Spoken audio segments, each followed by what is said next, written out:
인간이 실제로 좀비가 될 수 있을까요? 라는 질문에 대해서 이야기를 해보도록 하겠습니다.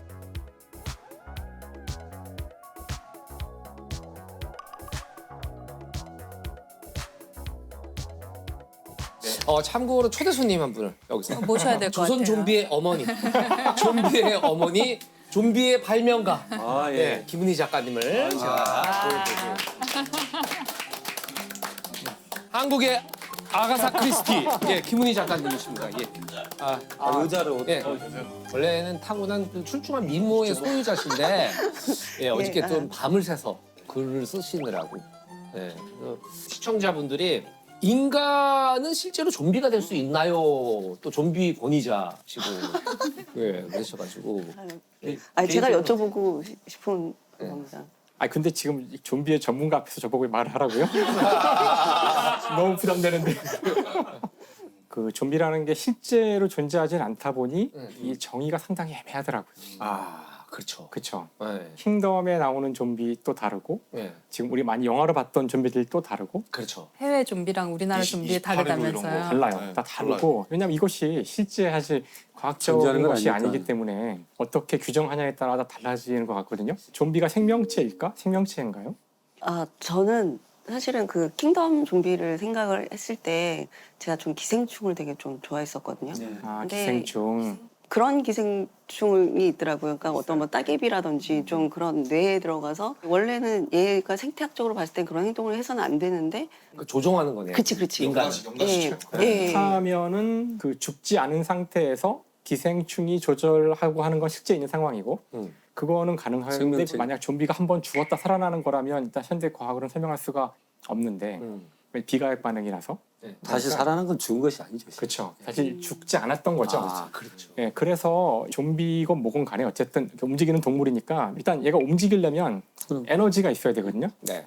일단 물리학자는 무조건 에너지를 찾아요. 에너지 즉 그 원동력이 되는 무언가 있지 않으면 움직일 수조차 없으니까 이 지구상의 동물이 에너지를 얻는 방법은 미토콘드리아에서 ATP를 생산하는 거예요.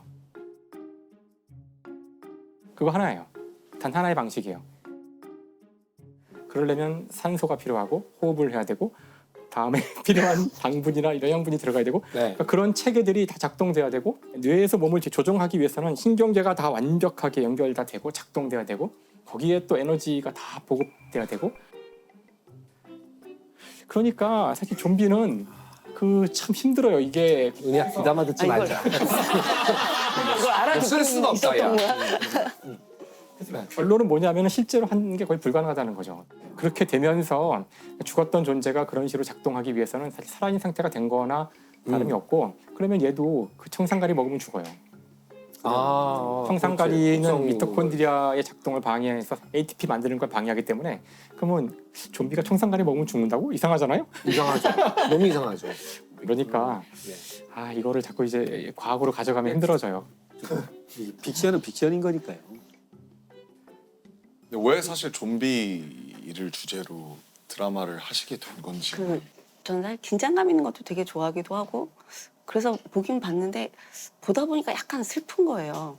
좀비가. 그러니까 이게 치욕밖에 남지 않았는데 굶주림 하나로 막 어딘가에 대해서 저렇게 최선을 다해서 뛰어가고 뭐 다리가 부러져도 뛰어가는 그게 얼마나 배가 고프면 저럴까라는 생각이 좀 들면서 가장 배고픈 시대에 그냥 식욕만 남은 어떤 그런 불쌍한 민중 막 예. 그런 거였어요.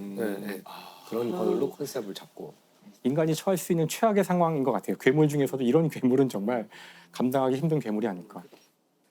그런데 워킹데드라고 이제 미국 드라마 시리즈 굉장히 시즌 많은 11까지인가 나온 것 다 봤는데 그렇게 다 봤어요. 그렇게 좀비 드라마가 아니거든요. 그것은 좀비를 빙자한 사회과학 실험 드라마예요. 사회과학 실험 드라마. 그러니까 거기서는 킹덤의 좀비와는 달리 좀비들이 천천히 움직이기 맞아요. 때문에 통제 가능해요.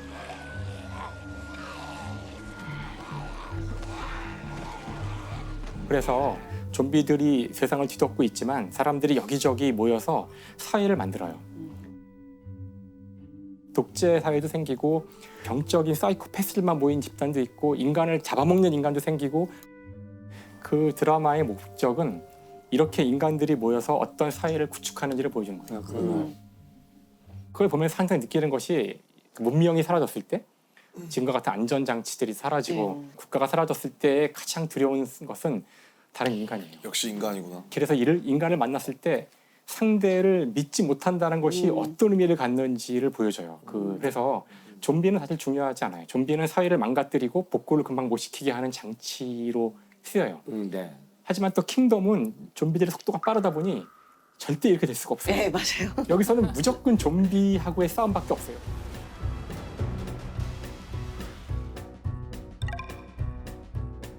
한국은 뭐든 빨리빨리 해야 되니까 좀비가 뛴다. 엄청 빠르다. 그래서 여기는 이렇게 서로 모여서 사회를 이루고 이럴 여유가 없고 나타나면 끝장이야. 그러니까 모든 사회의 문제가 좀비를 척결하는데 집중돼 있고 하지만 그 문제를 앞두고서 인간들이 분열되는 모습들을 그리고 있잖아요. 그래서 이 좀비의 어떤 이 과학적인 상황이 드라마의 큰 틀을 결정하고 정말 재밌다고 저는 생각했었어요. 만약에 진짜 전 지구가 우리 영화에서 보듯이 막 좀비로 막 덮여서 진짜 아주 극소수의 나와 내 친구들 몇 명만 남았다. 그러면은 저는 그냥 빨리 물릴 거예요. 그게 낫지 않을까? 그죠? 예. 전체가 좀비가 되더라도 끝까지 희망을 잃지 말고 계속 뭔가 구하려는 노력을 하라는 게 언제나 메시지잖아요. 그렇죠. 항상. 그래서 이런 캐릭터는 주인공이 안 되죠. 이거 방금 김영하 작가님인 줄 알았어요. 방금 김영하 작가님이었어. 이런 거는 그 소설로 못 쓰죠. 이렇게 이런. 예. 그럼 저도 시청자로서 하나 질문을 드려도 되나요? 네. 혹시 진짜 귀신이 있다고 생각은 하시는지? 자, 다시 귀신이란 무엇인가? 귀신을 정의해야 돼. 귀신이라고 네, 정의해 주시면 답을 할 수 있어요. 김민희 작가님은 네. 귀신을 어떻게 정의하시는지 궁금한데요. 네, 어떻게 정의하실지. 그러니까 이미 죽은 사람의 영이 어떠한 형체로건 나타나서 물리력을 행사를 할 수 있다? 좀 여러 가지 조건이 있잖아요. 죽은 뒤에 영적 세계가 있는가를 처음에 증명해야 그쵸 돼요. 그쵸. 예. 그 영적 세계가 생전의 아이덴티티를 또 갖고 있느냐의 문제고 물리적 세계에 어떤 영향을 미칠 수 있는 이 몇 가지 단계가 있는 거잖아요 지금. 제가 그렇게 어려운 질문을 저희 지도 교수님이 그 귀신 얘기 좋아하시는데 만약에 내가 귀신을 만난다면 붙잡고 너는 어떻게 움직이는지 원리를 알려달라. 너도 미토콘드리아로 움직이니? 그 귀신 잘못 걸렸네. 네, 그래서 너는 어떻게 움직이고 어떻게 나타날 수 있느냐 이거 물어봐서 네이처에 논문을 쓰겠다. 네. 그래서 귀신을 기다리고 계시거든요. 저희 지도 교수님. 네, 그 영화 고스트라고 패트릭 스웨이지 나온 예. 영화 기억하시죠? 네. 거기서 이제 그 영혼이 귀신처럼 나타나게 되는데 그때 그거 보고 이제 온갖 논쟁들이 있었어요. 저희 이제 과학자들 경쟁들이 있었어요? 친구들끼리. 근데 저 귀신은 벽을 막 통과하잖아요. 벽을 싹 통과하고 막 그 지나가는 지하철을 뛰어들고. 근데 발바닥은 왜 땅으로 안 떨어지지? 그러니까 질량이 있으면 아래로 떨어지거나 중력을 느껴야 되는데 좌우로는 움직이는데 왜 상하로는 못 움직이지? 뭐 이런 얘기부터 시작해서. 그렇구나. 그러니까 되게 그 과학적인 모순 없이 뭔가를 짜기가 너무나 힘들어요. 귀신의 움직임이나 이런 것들을 모순을 이겨내지 못해서 존재하지 못하게 될 확률이 커지죠. 그 결론은 우리가 진짜 귀신이라는 존재를 만난 사람이 있다면 우리가 상상하지 못하는 형태의 어떤 걸 그려낼 수 있어야 되는데 진짜 만나본 적이 없으니까 진짜 만나고 있는 걸 변형시키는 방법밖에 몰라요. 이거 되게 중요한 포인트인 것 같아요. 이건 사람의 형태일 것 같고 벽은 통과되면 금방 걸어다니는 형태가 될 것 같고 그래서 우리의 경험은 좀 뒤트는 형태 이렇게 되는 것 같아요.